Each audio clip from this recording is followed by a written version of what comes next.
మాజీ మంత్రి హరీష్ రావుకు సిట్ నోటీసులు జారీ చేసింది. ఫోన్ ట్యాపింగ్ కేసులో హరీష్ రావుకు నోటీసులు ఇచ్చింది సిట్. జూబ్లీహిల్స్ పిఎస్ లో రేపు విచారణకు రావాలని ఆదేశించింది. రేపు ఉదయం 11 గంటలకు విచారణకు రావాలని నోటీసుల్లో పేర్కొంది సిట్.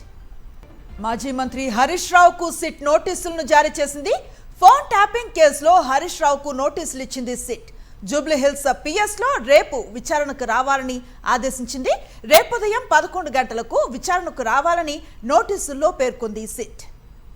మాజీ మంత్రి హరీష్ రావుకు సిట్ నోటీసులు జారీ చేసింది. ఫోన్ ట్యాపింగ్ కేసులో హరీష్ రావుకు నోటీసులు ఇచ్చింది సిట్. జూబ్లీహిల్స్ పిఎస్ లో రేపు విచారణకు రావాలని ఆదేశించింది. రేపు ఉదయం 11 గంటలకు విచారణకు రావాలంటూ నోటీసులో పేర్కొంది సిట్. బ్రేకింగ్ న్యూస్ చూస్తూ ఉన్నాం.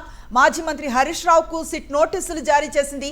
ఫోన్ ట్యాపింగ్ కేసులో హరీష్ రావుకి నోటీసులు ఇచ్చింది సిట్. జూబ్లీహిల్స్ పిఎస్ లో రేపు విచారణకు రావాలంటూ ఆదేశించింది. రేపు ఉదయం 11 గంటలకు విచారణకు రావాలని ఈ నోటీసుల్లో పేర్కొంది సిట్.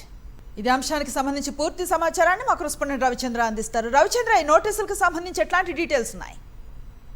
అనుశ్రీ, రేపు 11 గంటలకు హరీష్ రావు ఫోన్ ట్యాపింగ్ వ్యవహారానికి సంబంధించిన ఆ విషయంలో రేపు రావాలంటూ కూడా అధికారులు పిలుపునిచ్చారు. అయితే రేపు 11 గంటలకు హాజరు కావాల్సి ఉంది. అయితే ఎట్టకేలకు హరీష్ రావు కూడా ఇంతకాలం వరకు అధికారులను విచారించినట్టుగా పోలీసులు ఇప్పుడు ఏకంగా సిట్ ఇప్పుడు ఏకంగా హరీష్ రావు అంటే ఒక పొలిటికల్ మలుపు తిరిగిందని చెప్పుకోవచ్చు. ఎందుకంటే గతంలో కూడా అనేక రకాలుగా రెండు పార్టీలు, ఇప్పుడు కాంగ్రెస్ కావచ్చు, అటు బీఆర్ఎస్ కు రెండు పార్టీల మధ్య కూడా ఈ అంశానికి సంబంధించి గతంలో చాలా డిబేట్ జరిగింది. ఇప్పుడు ఏకంగా హరీష్ రావుకు నోటీసులు ఇవ్వడంతో ఇది రాజకీయంగా కూడా మరో మలుపు తిరిగిందని చెప్పుకోవచ్చు. ఇంతకాలం వరకు పోలీసు అధికారులు గతంలో ఎస్ఐబి చీఫ్ గా పనిచేసిన ప్రభాకర్ రావు కావచ్చు, మిగతా ఏసీపీలు కావచ్చు, వాళ్ళందరినీ విచారించారు. ఇప్పుడు రాజకీయంగా హరీష్ రావుకు నోటీసులు ఇవ్వడంతో కూడా ఒక్కసారిగా ఇది రాజకీయ మలుపు తిరిగిందని చెప్పుకోవచ్చు. Anusri, right, thank you Ravichandra.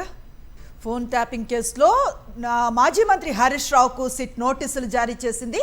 Harish రావుకు నోటీసులను జారీ చేసిన సిట్ జూబ్లీహిల్స్ పిఎస్ లో రేపు విచారణకు రావాలంటూ ఆదేశించింది.